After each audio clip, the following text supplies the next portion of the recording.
Assalamualaikum warahmatullahi wabarakatuh.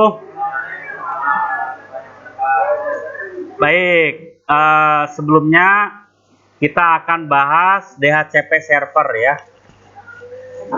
Pertama yang harus disiapkan, saudara-saudara, satu Debian yang sebagai server ya, satu Debian yang sebagai client. Untuk Debian server, pengaturannya ya, khususnya di bagian jaringan, perhatikan. Yang pertama adaptor 1 ya, yaitu NAT. EFSA, ini fungsinya untuk apa sih NAT ini? Tahu? Lupa lagi tuh. Heri. Nama kamu siapa? Lip. Maksudnya ini gimana? Oh ya, oke. Begini, saudara. NAT ini fungsinya mau diperhatikan supaya tidak diulang-ulang. Memasukkan internet yang ada di luar, ya, ini kan di luar, masuk ke dalam virtual nantinya ke Debian. Jadi NAT itu Network Address Translation atau merubah ya, mengkomunikasikan antara IP privat ke IP public. IP public ini adalah internet. Jadi bahasa mudahnya adalah NAT ini untuk memasukkan internet yang ada di luar sini ke dalam virtual, begitu ya, Heri? Ya, Her? Nah, kemudian adaptor 2, ini ada jaringan internal. Ini koneknya kemana jaringan internal, Miftah? Ada nggak, Miftah? Maksudnya gimana jaringan internal? Maksudnya jaringan internal ini agar terkoneksi jaringan internal yang di server masuk ke dalam jaringan internal yang ada di ini apa? Client. Ya, saya ulangi, adaptor 1 untuk NAT, yaitu untuk memasukkan internet yang ada di window ini ke dalam virtual, yaitu Debian. Adaptor 2 yaitu untuk terkoneksinya jaringan antara Debian server dengan Debian client. Oke, paham ya? Kemudian di sisi client, di settingnya adalah hanya jaringan internal ya.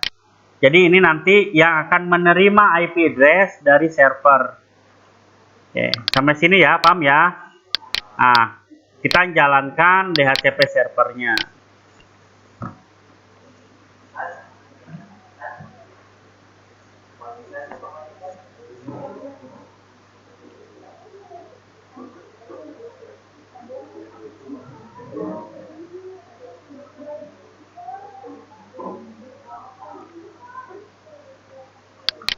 Nanti tujuan kita adalah dari praktek ini kita akan memberikan IP dari server kepada klien secara otomatis.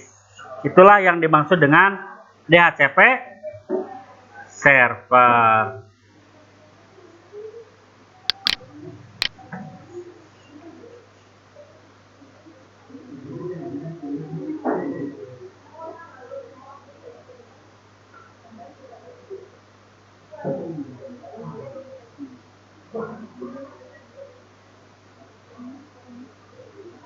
Oke, udah ya. Kita login dulu root. Passwordnya seperti yang kita buat. Nah, supaya bisa menginstal apa itu DHCP server, hal pertama yang harus kita cek adalah ping ke server. Ping ke Google.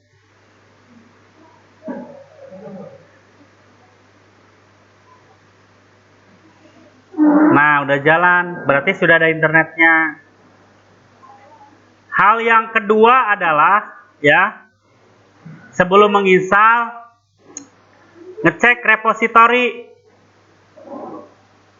kumaha Eka nano ke repositori nano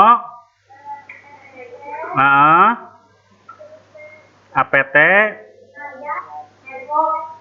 bukan ke itu source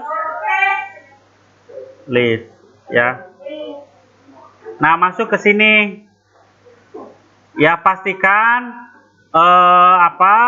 repositorinya sudah terisi ke mirror unes.ac.id, ini salah satunya. Kenapa ini diperlukan? Supaya nanti pas install DHCP si servernya mengarah ke ini, ke repositori ini untuk mengunduh filenya tuh ya. Kalau sudah disimpan, Ctrl X. Itu hal yang kedua. Yang ketiga yang harus diperhatikan adalah konfigurasi IP. Kemana konfigurasi IP? Nano, etc, network,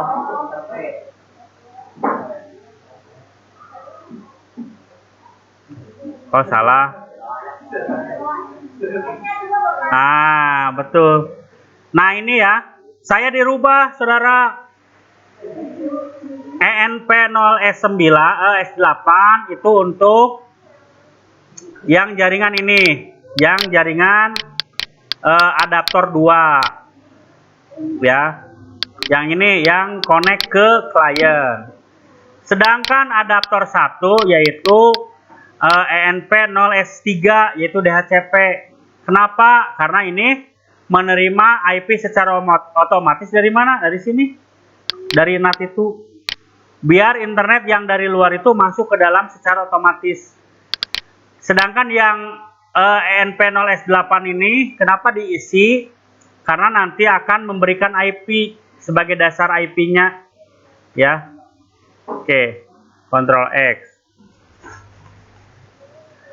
Kemudian kalau sudah seperti ini, biasa untuk menginstal apt get update dulu ya.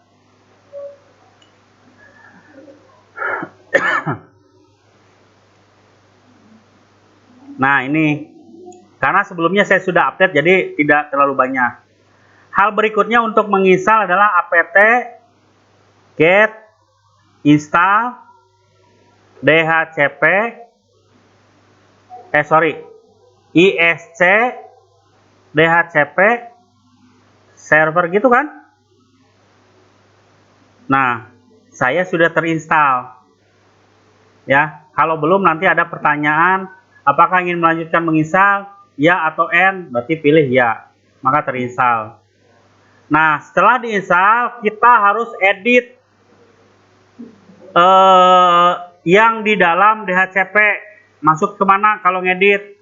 Nano, etc, DHCP,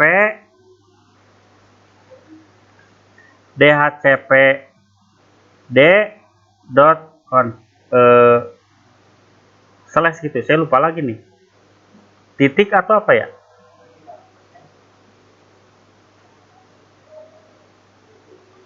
Nah, ini ke bawah. Nah, cari yang di bawah Authority Different Configuration for Internal Subnet. Ya, cari alamat ini. Nah, ini dirubah. Subnet itu artinya network. Netmask ini isi. Rank itu yang akan diberikan. Nanti rank akan diberikan kepada klien itu adalah 192.168.10.2 sampai dengan 192.168.10.254. Name server ini ngikut ke alamat IP server. Domainnya smkbisa.net atau andini.net misalkan. Router yang dimaksud router di sini adalah gateway 192.168.10.1 broadcast, yaitu alamat akhir. Nah, ini default timnya 600 ini second. Berarti kalau 600 second itu berapa menit?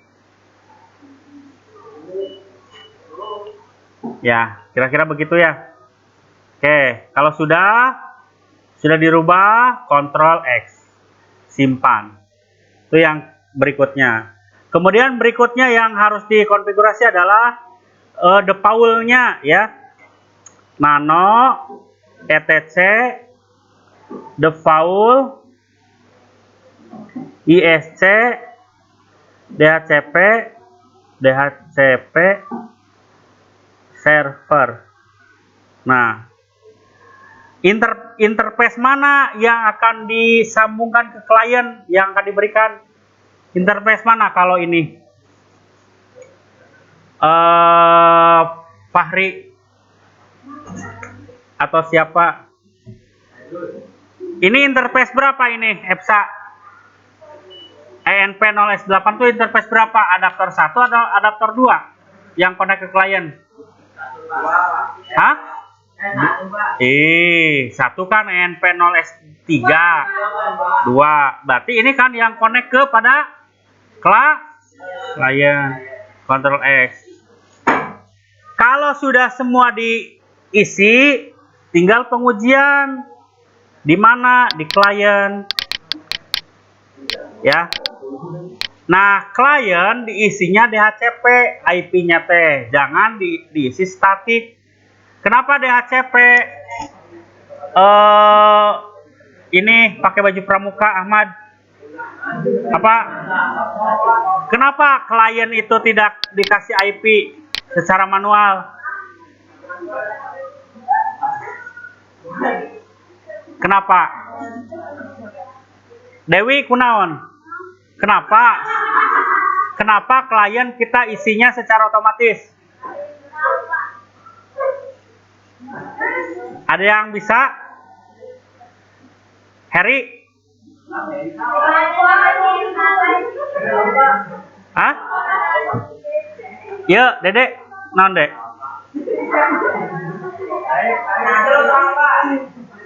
Nih Nano ya. ETC, network, inter,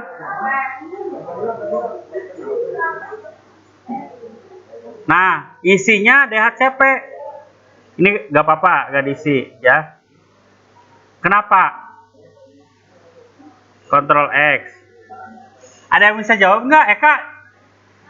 Kenapa gak diisi IP klien? Karena udah dari otomatis. Ya, nanti akan diberikan otomatis oleh ya, itu. Nah, ini sudah diisi otomatis tuh. Ya, NP dari mana ini? Dari server. Kita coba ping ke server. Berapa alamat server?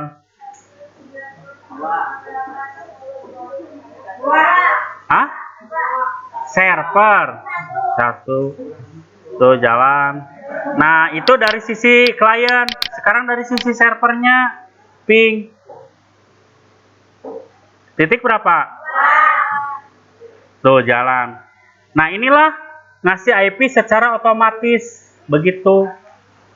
Kalau misalkan kliennya ada 3 ya nanti 10.3, ada 100 ya 100. Jadi si klien itu tidak ngisi secara manual, hiji-hiji, tapi akan diberikan secara otomatis. Ya, itulah cara konfigurasi IP address DHCP server.